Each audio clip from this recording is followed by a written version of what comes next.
amusement park will soon be home to a new attraction. I'm Gus McPherson. I'm Emery Peacock.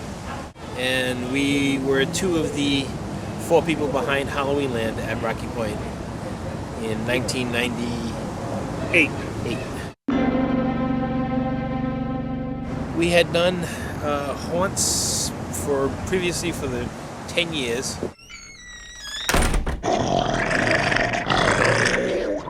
I had done them before I met Emery, and he had done them himself before we hooked up as a company.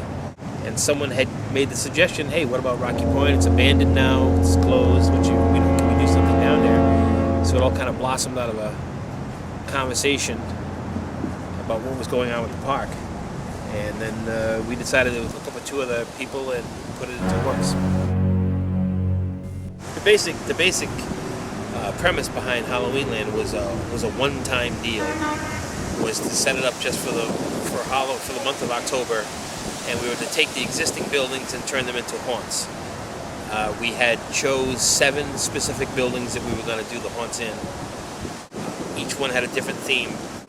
We ended up opening. It was the House of Horrors, Alien Invasion, Zombie Holocaust, Moto's Funhouse towards the end.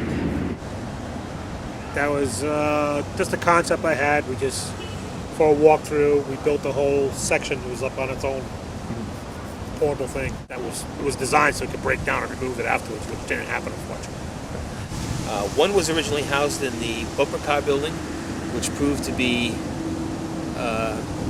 non-sprinklered, not compliant to local regulations. And that was the Alien Invasion, which got moved outside. And then the Corkscrew building was a Zombie Holocaust, which was built by one of our other partners.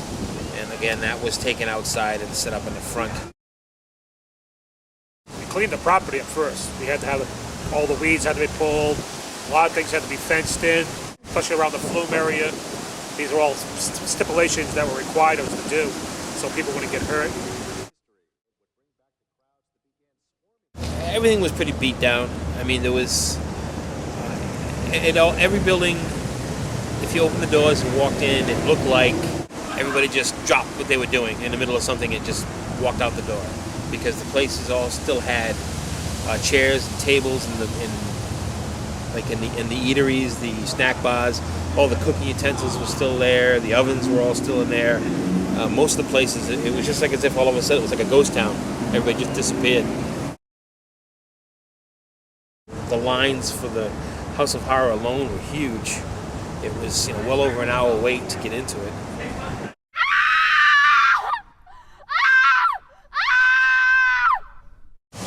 I guess it had been auctioned, somebody bought it and then they didn't take it with them.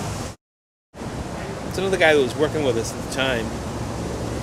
He had suggested he was going to see what he could do to refurbish the existing ride that was still in the building. He consulted with a ride mechanic out of Massachusetts to help us with that. Originally, we had been told that because it was already an amusement park, that we were pretty much grandfathered into doing whatever we needed to do. That we would comply with whatever regulations we had to bring the park up to speed.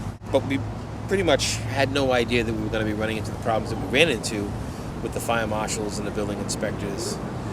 Having never worked in buildings that were so beat before, we weren't used to that. We knew that we had to have sprinkler systems and alarm systems, but again, being promised that we were grandfathered in, we didn't think we needed it.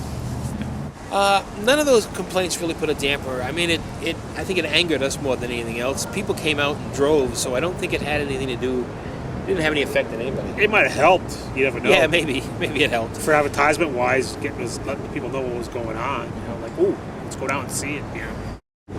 It had to have helped if there was something, because again, nightly we had hundreds and hundreds of people show up.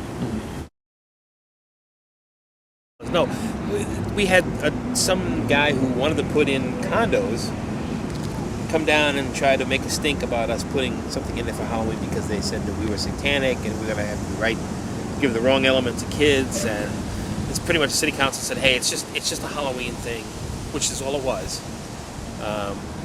Just some people trying to scare other people and have a good time doing it. Yes, we were the satanic ritual people.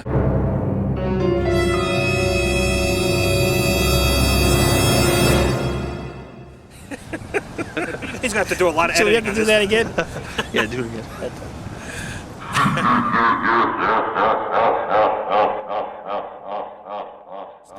That was it. We had a short period of time to get it out, and because financially wise, we didn't have the funds capable of getting the trucks that we needed to move it, because there was a lot of material. We would just ran out of time. We couldn't get nothing out of there, and as far as I know, everything got bulldozed over or burnt down. Most of the stuff had been taken out, but there were some other things that were still in there, and at that point we just gave up. It just wasn't worth it.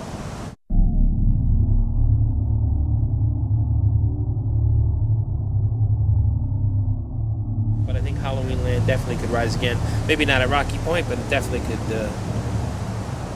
resurface its ugly head somewhere. Definitely.